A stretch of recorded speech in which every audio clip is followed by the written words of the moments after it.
Oke, Bismillahirrahmanirrahim. Assalamualaikum warahmatullahi wabarakatuh. Halo semuanya, it's me Gifar. Jadi pada kesempatan kali ini bukan podcast 1% of Us, tapi ini adalah mungkin video untuk memenuhi salah satu nazar gua dulu karena bisa berhasil keterima di kedokteran. Mungkin tepatnya sekarang di kedokteran UNAN. Jadi dulu pernah punya niatan kalau misalkan dinyatakan lolos di jurusan yang diinginkan yaitu di kedokteran, mau gak mau harus bikin video yang bisa di-share ke teman-teman yang lain atau ke adik-adik kelas yang mungkin butuh dengan video ini. Jadi disclaimer dulu, jadi mungkin ini akan sedikit panjang. Jadi kalau misalkan teman-teman yang mau lihat dan nonton silahkan nonton, kalau misalkan enggak juga ya skip aja. Oke, jadi pertama perkenalkan mungkin balik lagi saya Gifar Alvara Fauzi, teman-teman bisa panggil Gifar. Jadi gue adalah salah satu anak atau siswa di salah satu SMA swasta di daerah Bandung, lebih tepatnya di Kabupaten Sumedang. Kayak pinggiran Bandung, tapi sekolahnya ada nama Bandungnya, cuman ya letaknya di Sumedang. Mungkin teman-teman ada yang tahu yaitu namanya SMA Esa Masuk Bandung.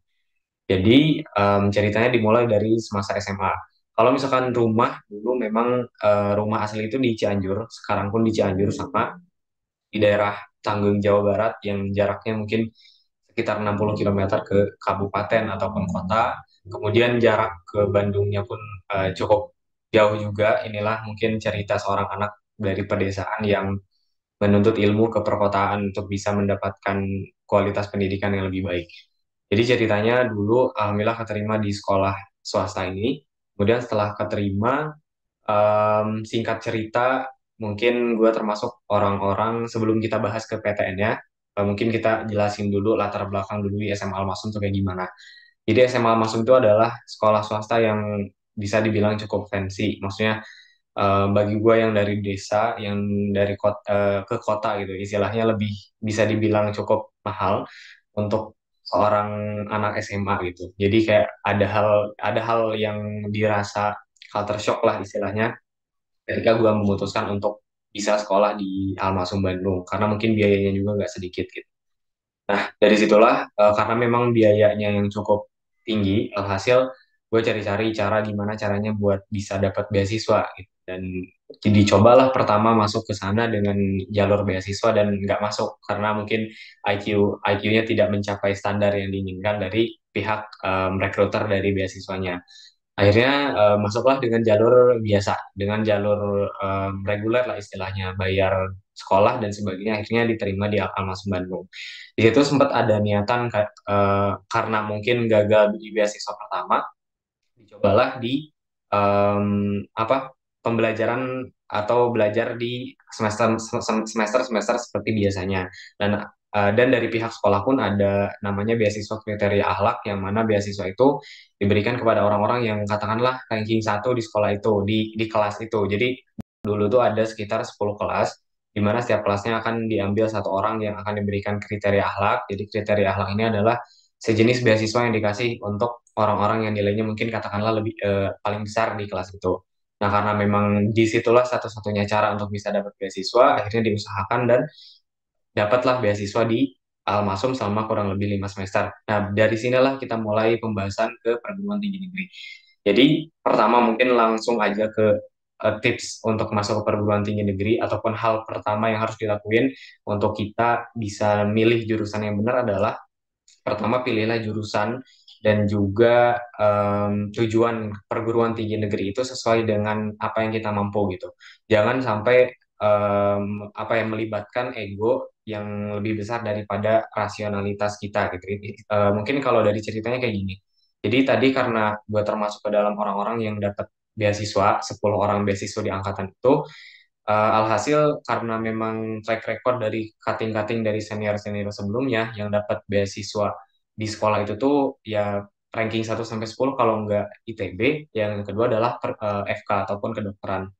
Nah, karena mungkin tren ataupun hal yang paling banyak dipilih oleh senior-senior yang dapat beasiswa itu adalah dua itu, yaitu di ITB dan juga di pendidikan dokter. Alhasil itu menjadi hal yang itu menjadi standar bagi adik-adik kelasnya, itu jadi standar bagi junior-juniornya yang dapat beasiswa kriteria akhlak untuk mengambil dua kampus itu, yaitu di ITB atau jurusan teknik dan yang kedua adalah di pendidikan dokter ataupun dimanapun itu. Tapi biasanya FK yang diambil dari SMA langsung itu adalah FK 4. Nah, setelah dua hal itu dua jurusan itu jadi standar bagi orang-orang yang dapat beasiswa, akhirnya itu tuh kebawa ke kita di angkatan 2021. Jadi gue lulusan di tahun 2021, kebawalah tren senior ini yang ngambil dua jurusan ini untuk adik-adiknya ngambil hal itu juga gitu. Padahal waktu itu gue masih ingat bahwa gue nggak seneng dengan teknik. Gue punya keinginan untuk bisa masuk ke kedokteran di tahun ketiga. Cuman gara-gara ranking 2 di angkatan itu ngambil dokter Unpad, akhirnya gue yang dapat ranking 3 paralel itu nggak bisa ngambil dokter Unpad. Karena itu cuma satu aja slotnya ke Unpad. Akhirnya memaksakanlah dimasukkan ke FTSL ITB, yang mana alasan utama kenapa ngambil FTSL ITB Ganesha itu karena mungkin dari senior-senior sebelumnya ranking 1, 2, 3 itu yang ngambil ITB ataupun Unpad. Dan itu mungkin menurut gua salah besar karena teman-teman yang ngambil jurusan itu bukan berdasarkan apa yang teman-teman mau karena mungkin prestis ataupun dianggap dianggap bagus oleh lingkungan, tapi yang paling jelas, yang paling penting adalah apa yang teman-teman ambil adalah apa yang teman-teman mampu bisa lakukan dan sesuai dengan kapabilitas teman-teman gitu. Itulah pelajaran pertama dari sekian banyak. Jadi kalau misalkan ngambil jurusan, sekiranya jurusan itu memang nggak sesuai dengan diri kita gitu, untuk apa diambil kalau misalkan pada akhirnya nggak berjalan dengan baik. Nah akhirnya tiga orang yang juara umum ini ranking 1 paralelnya nggak lolos SNMPTN, ranking 2 paralel yang ngambil FK 4 itu nggak lolos juga, dan gue yang ngambil FTSL ITB itu pun nggak lolos gitu. Cuman sekarang bersyukur kenapa dulu memang agak sedikit nyesek karena ditolak ITB. Tapi kalau misalkan mikir sekarang bahwa ketika dulu diterima ke teknik rasanya nggak akan bisa gitu karena memang dasar perhitungan dan juga emang nggak seneng dengan matematika fisika dan dipaksakan untuk apa ya ego pengen daftar ke ITB karena bagus karena citranya baik, tapi karena nggak lolos gue bersyukur hari ini itu karena nggak jadi lolos ke ITB. Nah itulah mungkin cerita pertama terkait masa SMA. Nah, setelah itu dari SNMPTN gagal di FTSL ITB Ganesha, kemudian dilanjutkanlah ke SBMPTN karena jalur-jalur ya pertama setelah SNMPTN masuklah ke jalur SBMPTN. Nah, untuk jalur SBMPTN ini gue nggak memaksakan lagi untuk masuk ke teknik karena paham lah SNMPTN ini kan ditolak gitu dan memang pada dasarnya nggak seneng hitung-hitung. Akhirnya di SBMPTN di tahun 2021 itu daftar di FK Unibrau, ya Universitas Brawijaya. Itu pilihan pertama dan pilihan keduanya tetap di teknik sipil tapi di Unibrau, bukan di ITB, kan diturunin aja grade-nya sedikit itu. Alhasil sebenarnya belum belum secara persiapan gitu, secara persiapan untuk menghadapi UTBK di tahun 2021 itu jujur belum terlalu baik dalam persiapan UTBK-nya. Alhasil setelah mendapatkan pengumuman di SBMPTN 2021 itu dinyatakan gagal gitu, tidak tidak berhasil masuk di FK Unibrau dan Teknik Sipil UB. Nah, setelah itu agak sedikit terpuruk karena teman-teman yang lain udah ada yang diterima di UGM, ada yang diterima di UI, bahkan di sekolah-sekolah yang lain gitu. Kenalan-kenalan ada yang diterima di UGM, UI, ITB, Unpad dan lain-lain. Sementara waktu itu gue posisinya berada di kayak ranking 3 paralel, istilahnya kalau misalkan mau sombong 3 gitu loh. Tapi belum lolos-lolos kemanapun kan itu rasanya ada tekanan lah istilahnya dari pihak manapun ataupun mungkin dari diri sendiri yang kayak kenapa gak bisa lolos di jurusan yang diinginkan. Nah, alhasil dicobalah SBMPTN dan tadi gagal, kemudian dicoba lagi ujian-ujian mandiri kayak misalkan SIMAK UI, masukin pendidikan dokter sama dulu pendidikan dokter dan teknik industri UI kalau nggak salah di SIMAK. Kemudian di UTUL UGM ke Yogyakarta dulu pernah pilihan pertamanya FK UGM, yang keduanya adalah biologi. Ya, enggak, teknik industri UGM. Ralat. Kemudian ikut SBUB Undip jalur prestasi, padahal prestasinya nggak seberapa, tapi maksain daftar, tapi dicoba gak apa-apa kan. SBUB Undip daftar, kemudian jalur mandiri Unibrau daftar, kemudian ke UNS 2 kali tes tulis dan 1 kali tes rapot, kemudian ke UIN Bandung jalur OMPTKIN jurusan pendidikan kimia, tapi seluruhnya gagal gitu. Sebanyak sekitar 13 pendaftaran mandiri dinyatakan gagal, tapi hanya satu-satunya jurusan yang diterima dan universitas yang menerima yaitu UIN Bandung, Universitas Islam Negeri Bandung, jurusan Pendidikan Kimia. Dan itulah jurusan yang apa ya, universitas yang nggak pengen sebenarnya dari awal, kayak udah ada niat bahwa gue gak akan mencoba daftar di UIN Bandung karena memang pada dasarnya nggak mau masuk keguruan. Tapi karena memang dianjurkan oleh keluarga, katanya daftar aja dulu di UIN Bandung, coba ikut UMPTKIN dan akhirnya diterima di pendidikan UIN, pendidikan kimia UIN Sunan Gunung Jati Bandung. Pilihan pertamanya pendidikan kimia UIN Bandung, pilihan keduanya pendidikan biologi UIN Bandung, yang ketiga pendidikan fisika UIN Bandung. Tapi keterimanya alhamdulillah di pendidikan kimia, walaupun nggak terlalu jago tapi bisalah ngikuti. Akhirnya di tahun 2021 karena bukan berberat hati ya, mungkin lebih ke arah banyak yang ditolak gitu. Kemudian jurusan nggak sesuai dengan apa yang diinginkan, kemudian ekspektasi dari diri sendiri dan dari lingkungan pun kayak kok gak lolos dan sebagainya gitu-gitu. Akhirnya sempat ada kepikiran untuk nggak melanjutkan kuliah di tahun 2021. Dulu mungkin kayak apa ya pemikirannya, waktu COVID juga, waktu COVID kemudian juga waktu itu em, nggak ada semangat untuk bisa melanjutkan perkuliahan karena pengennya di FK gitu, kayak pengen di FK top, tapi udah nyoba kemana-mana di tahun itu ternyata nggak bisa juga, ditolak. Dan mungkin belum kapabil bukan apa belum capable untuk bisa lolos di jurusan FK tahun 2021.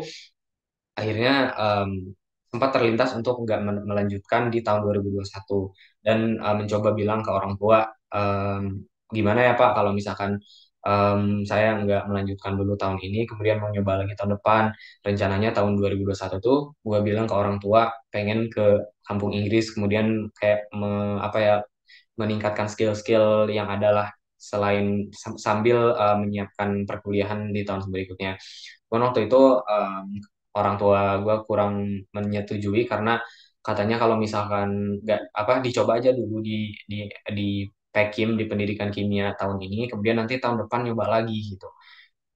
Karena memang kalau misalkan nanti niatnya pengen belajar bahasa Inggris ke kampung Inggris itu kan paling cuma sebulan, 2 bulan, 3 bulan. Nah setelahnya takutnya mungkin yang ditakutin orang tua gue adalah gue jadi nganggur di rumah gitu dan gak ada kegiatan apapun lama itu dan malah nggak produktif. Akhirnya gue pun dengan agak sedikit berberat hati kayak mengatakan iya untuk kuliah di pendidikan kimia UIN Bandung. Nah disitulah dimulai, jadi kuliah dulu selama 1 tahun karena dulu niatnya gini, kenapa ambil kimia ataupun jurusan yang berbasis sains, karena kimia ini kebetulan menunjang UTBK gitu loh. Beda halnya kalau misalkan kita masuk jurusan di yang nggak sejalur ataupun nggak relevan dengan apa yang kita mau UTBK kan tahun depan, rasanya akan sulit. Misalnya kayak kayak misalkan kita masuk jurusan manajemen, sementara di UTBK kan nggak ada mata kuliah manajemennya gitu, atau mata pelajaran manajemen. Jadi gue menstrategikan kalaupun mungkin tahun ini belum lolos, ya udah kita coba dulu aja masuk di jurusan yang masih bisa sejalur dengan mata pelajaran yang ada di UTBK.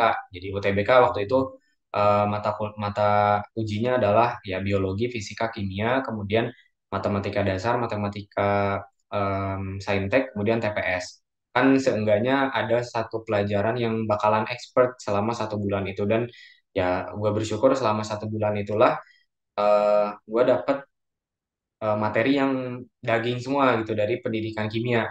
Kimianya dapat, fisikanya dapat, biologinya dapat. Jadi seluruhnya dipelajarin lagi. Cuman tips yang kedua dari gua setelah yang tadi adalah kalau teman-teman mau melakukan strategi yang sama, teman-teman mesti membandingkan 2 hal.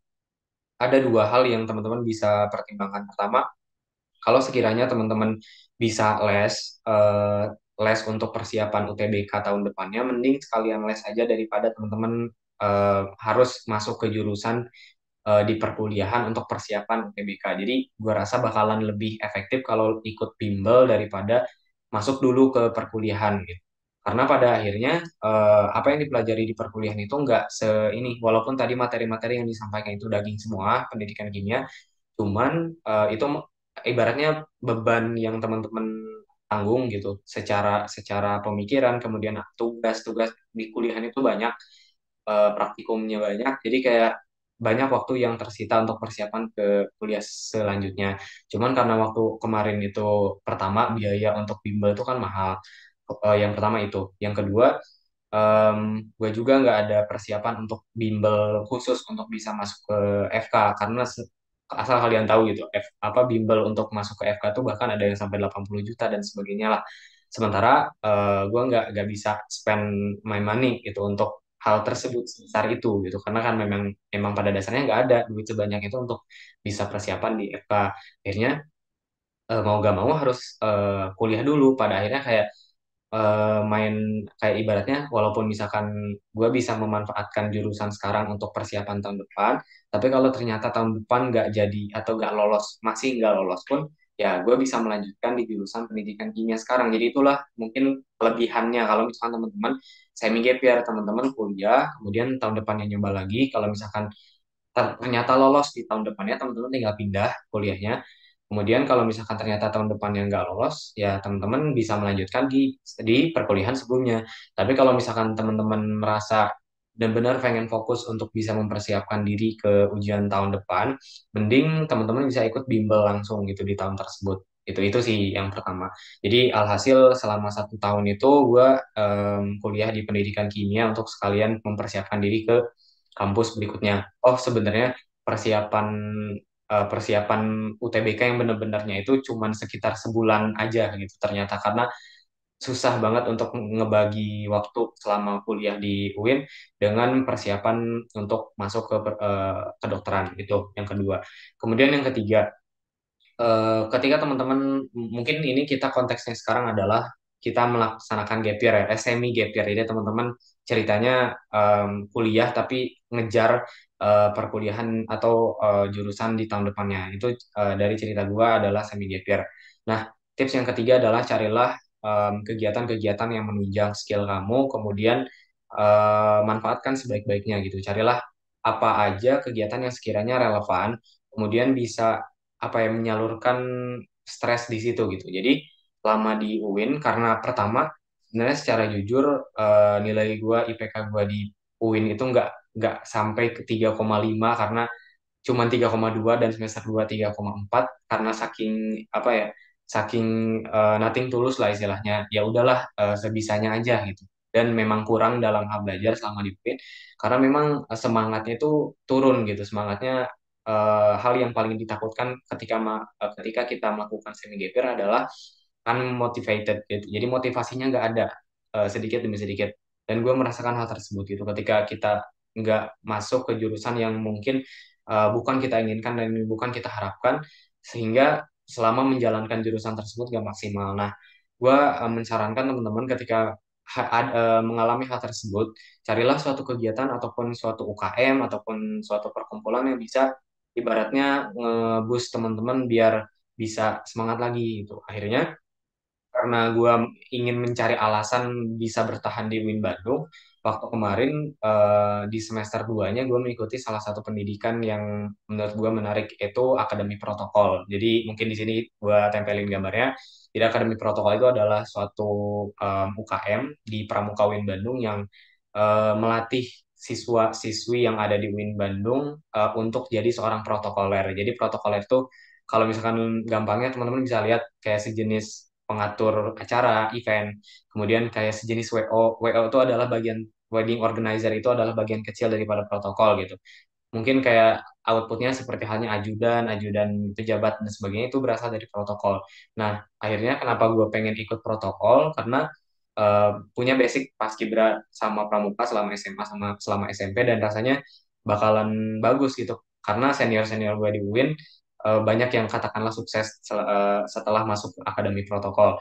Nah, setelah itu gue jadikan protokol ini, maaf bukan pelarian, tapi sebagai kayak ibaratnya gue pengen mencari alasan biar gue bisa bertahan di Win Bandung. Akhirnya dengan adanya protokol ini bisa bikin keluarga baru, kemudian pengalaman baru dan skill gue pun terasah. Mungkin public speaking, kemudian kemampuan baris berbaris, kemudian cara ngelola event dan sebagainya itu dilatih selama kurang lebih 3 bulan di protokol gitu. Ada seluruh rangkaian pendidikan. Jadi bayangkan di tahun itu gue mencoba untuk mempertahankan IPK di pendidikan kimia UIN, kemudian mencoba untuk jadi siswa yang benar-benar bagus di akademi protokol, kemudian mencoba untuk persiapan UTBK di tahun depannya. Jadi kayak ada tiga pendidikan yang harus gue alami di tahun kemarin gitu. Pendidikan formal, pendidikan informal, sama pendidikan yang ini UTBK gitu.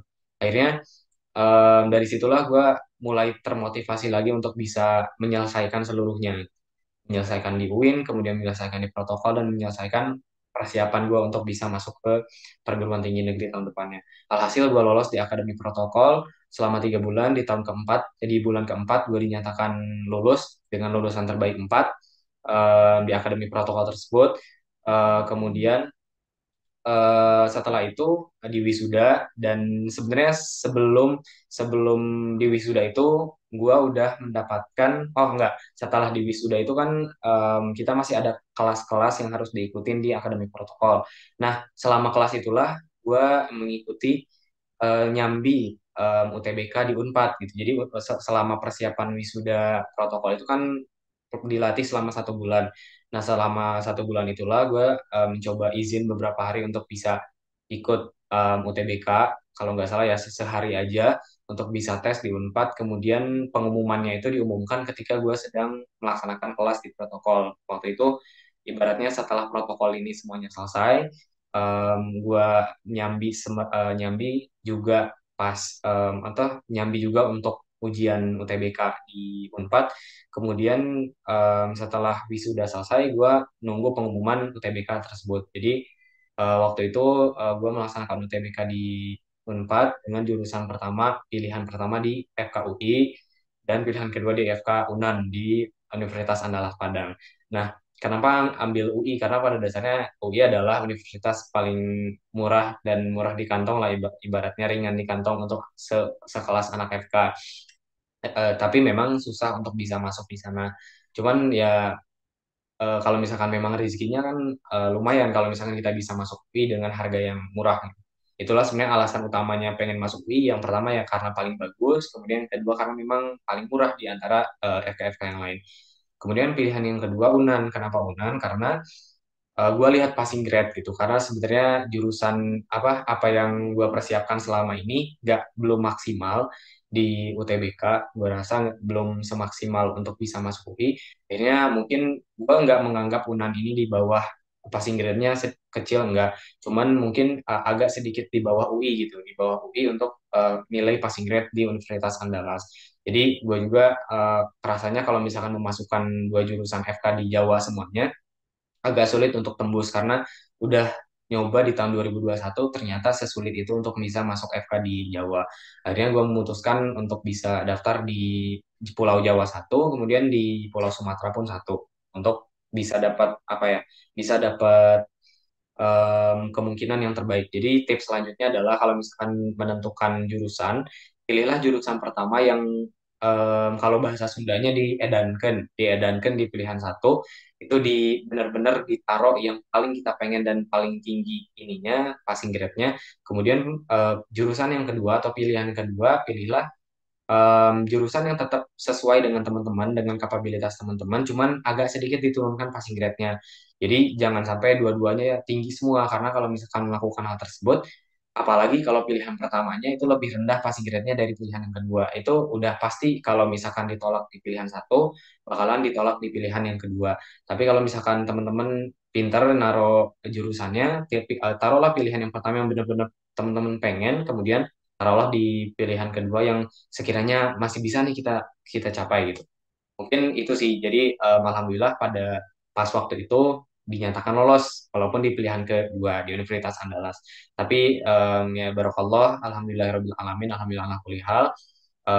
Allah berikan kesempatan untuk bisa kuliah di jurusan pendidikan dokter di kedokteran Universitas Andalas, walaupun ya harus jauh lah terbang dari Cianjur Selatan gitu, harus tiba-tiba kuliah di Padang yang jauhnya jauh banget gitu. Tapi nggak jadi masalah. Semoga kalau menurut Imam Syafi'i kan bilang bahwa ya pergilah kamu, merantaulah kamu untuk mendapatkan ilmu, kalau nggak salah kayak gitu. Tapi kalau salah tolong dikoreksi. Intinya merantaulah dari rumah kalian gitu ke tempat yang jauh untuk menuntut ilmu. Itu yang mungkin gue bisa pakai di sini. Kemudian kita mundur sedikit. Ya, ya pokoknya ibaratnya tuh lulus lah di FK Unan. Sekarang gue ada di semester 2, seminggu ke depan mungkin bakalan perkuliahan seperti biasanya. Alhamdulillah di semester kemarin ya berjalan dengan lancar, walaupun ya mungkin dipenuhi dengan kata ya Allah setiap hari untuk bisa survive di FK, tapi alhamdulillah sejauh ini aman-aman aja, walaupun mungkin remedial udah beberapa kali tapi gak jadi masalah. Nah, itulah mungkin kayak akhirnya lolos di FK Unan. Nah, mungkin kayak mundur ke belakang gitu, yang tadi gue bilang di akademik protokol. Apa sih misalkan ada yang nanya gitu, teman-teman ada yang nanya apa sih misalkan amalan ataupun hal-hal yang dilakuin biar bisa lolos. Sebenarnya gue nggak mau menyampaikan amalan apapun karena gue merasa masih jauh dari kata amalan yang baik secara Islam ya.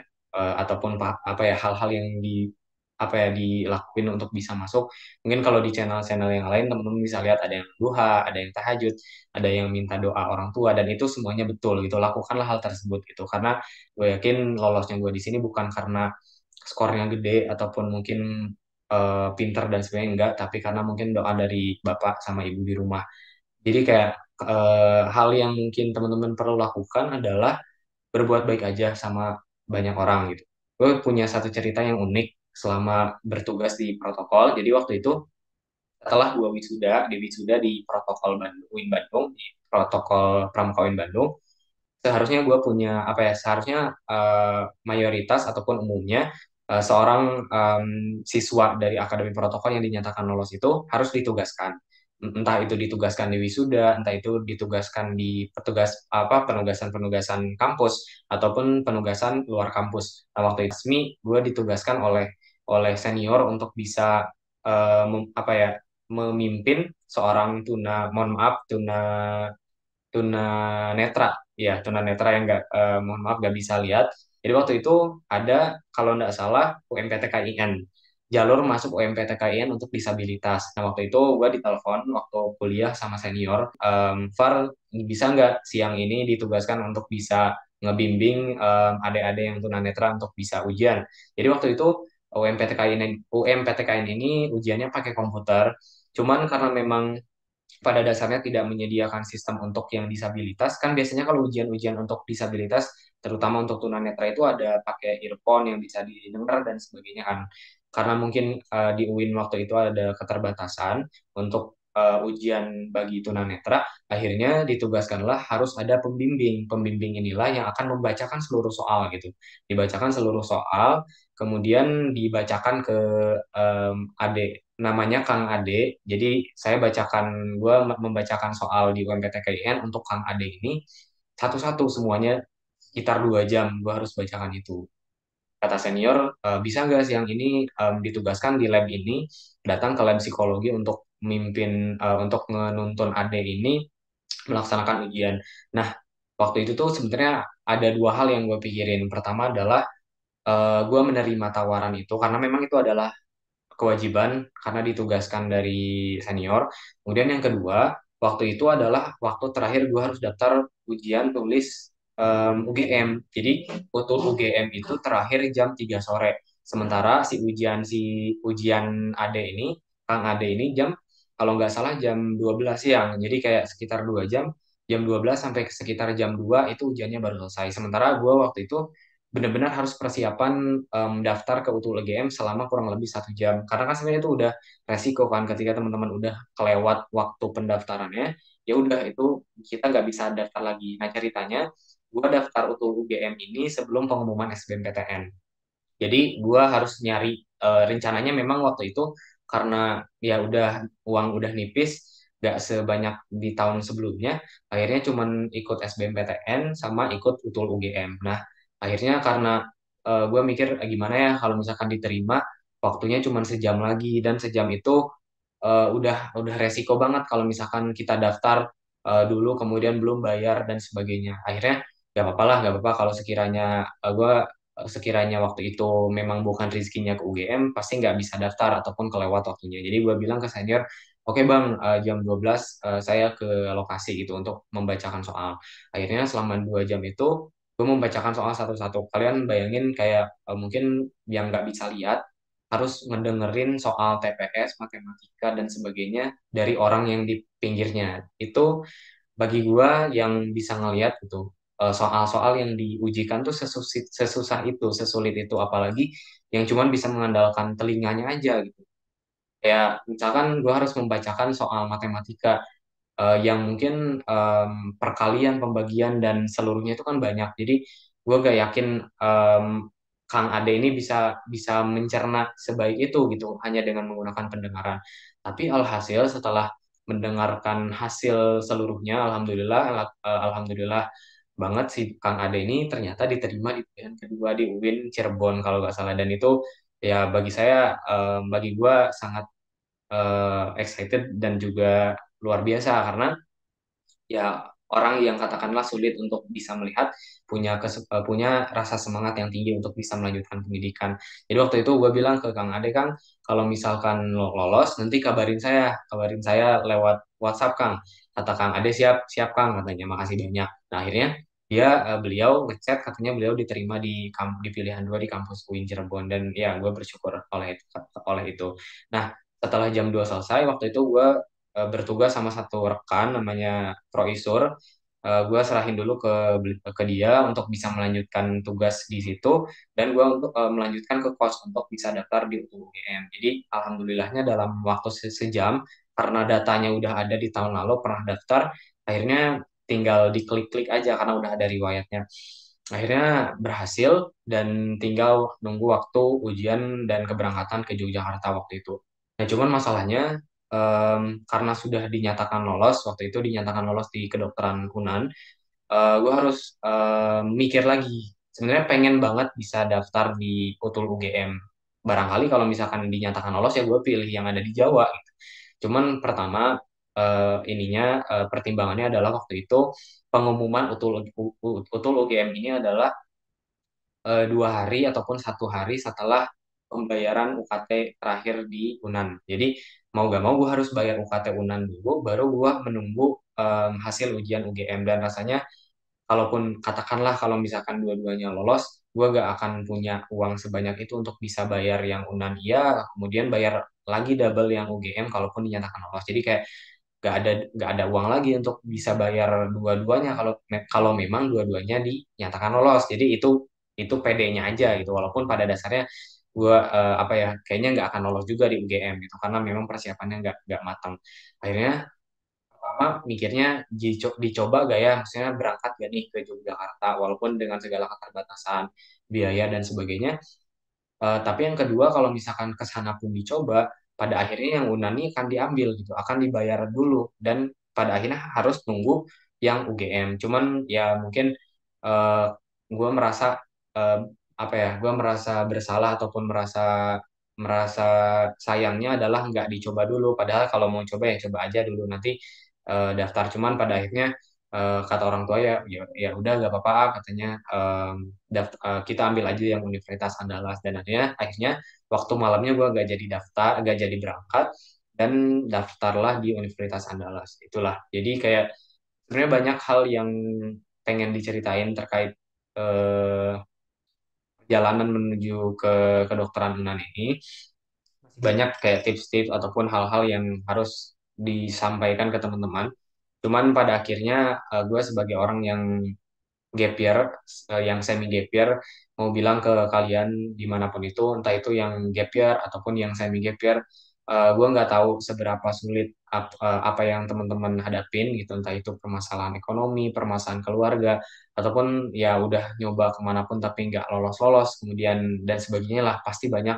Gue ngerasa hal itu dengan teman-teman yang masuk FK sekarang, bermacam-macam variasi cerita mereka, kesulitan-kesulitan yang dilaluin untuk bisa masuk ke jurusan merekanya sekarang sekarang ini. Cuman gue pengen bilang sekali lagi bahwa pertama mungkin lakukanlah kayak pendekatan secara agama aja dulu pertama. Kemudian yang kedua yang paling penting dari orang tua. Jadi kalau misalkan kita sekarang lolos di perguruan tinggi negeri yang kita inginkan sekarang, di jurusan yang kita pengen sekarang, itu mungkin kayak bukan sepenuhnya karena kita gitu, tapi mungkin di balik itu ada orang tua yang mendoakan kita selama ini. Jadi kayak jangan lupakan orang tua ataupun peran doa dari orang tua.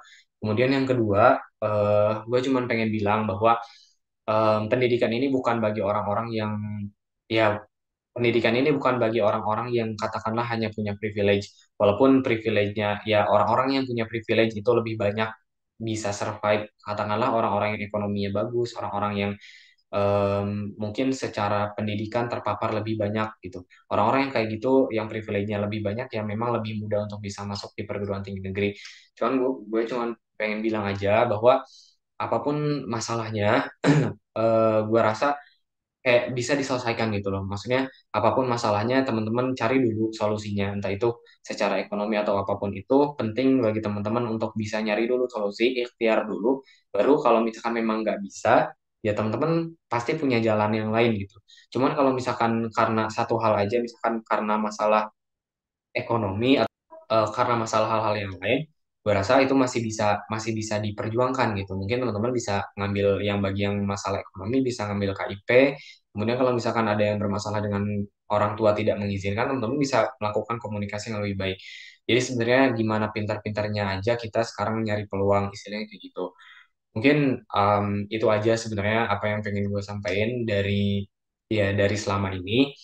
Ini adalah hal yang gue sekarang merasa lega juga karena kalau video ini berhasil diupload, ya ini adalah bentuk nazar gue selama ini karena bisa lolos berhasil di kedokteran. Semoga gue minta doa dari teman-teman semuanya, semoga ini bisa bermanfaat. Kemudian kalau misalkan ada yang baiknya silahkan ambil, kalau misalkan ada yang buruknya nggak usah diambil. Apapun yang terjadi, kayaknya ibaratnya apapun yang udah terjadi di kehidupan kita pasti udah digariskan gitu. Mungkin kalau kata ibu gue pernah bilang kalau misalkan sekuat apapun kamu pengen masuk FK ke kedokteran, kalau misalkan bukan rezekinya ataupun bukan jalan hidupnya nggak akan pernah masuk. Tapi kalau misalkan kamu memang ditakdirkan di satu jalan itu berarti memang jalan kamu. Jadi kayak santuy aja tapi tetap ikhtiar sebaik mungkin. Mungkin itu aja. Di sini juga saya mungkin Gifar Alfarabi Fauzi, Gifar pengen ngucapin terima kasih banyak sama ibu, sama bapak di rumah, kemudian sama seluruh keluarga yang membantu dalam proses selama ini sampai sekarang mungkin bisa diterima di kedokteran. Semoga bisa lulus sampai SPED, kemudian bisa koas dengan baik sampai bisa dapat gelar dokter dan bisa mempertanggungjawabkannya. Kemudian bagi teman-teman yang di UIN Bandung, kemudian di SMA Masuk Bandung, di Universitas Andalas dan seluruhnya yang mungkin membantu selama ini, terima kasih banyak. Semoga bantuan teman-teman bisa jadi pahala bagi teman-teman semuanya. Mungkin itu aja cerita sedikit cerita dari perjalanan semi gap year gua menuju ke kedokteran Universitas Andalas. Semoga kita semuanya dimudahkan dalam hal apa ya menuju ke perguruan tinggi negeri. Adapun hal-hal yang lain kayak tips-tips masuk PTN dan sebagainya, gue bahas di video selanjutnya. Ataupun hal-hal yang perlu disiapin, tips-tips apa aja yang harus disiapin ataupun harus dilakuin untuk bisa masuk PTN, gue sediain di video selanjutnya yang terbaru ya teman-teman. Ditunggu aja.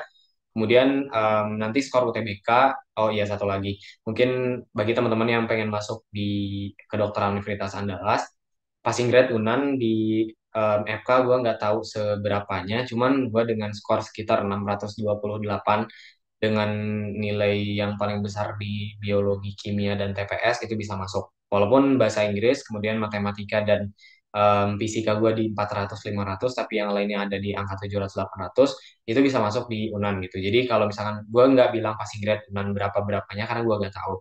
Cuman kalau dari pengalaman gue dan dari teman-teman yang lain sekitar 625 ada yang masuk selama subtes yang dibutuhkan ataupun yang sesuai ataupun sejalur dengan dokter itu lebih besar kayak biologi, kimia, dan TPS. Nanti skornya mungkin kalau masih ada di file di spill di sini. Itu aja sih.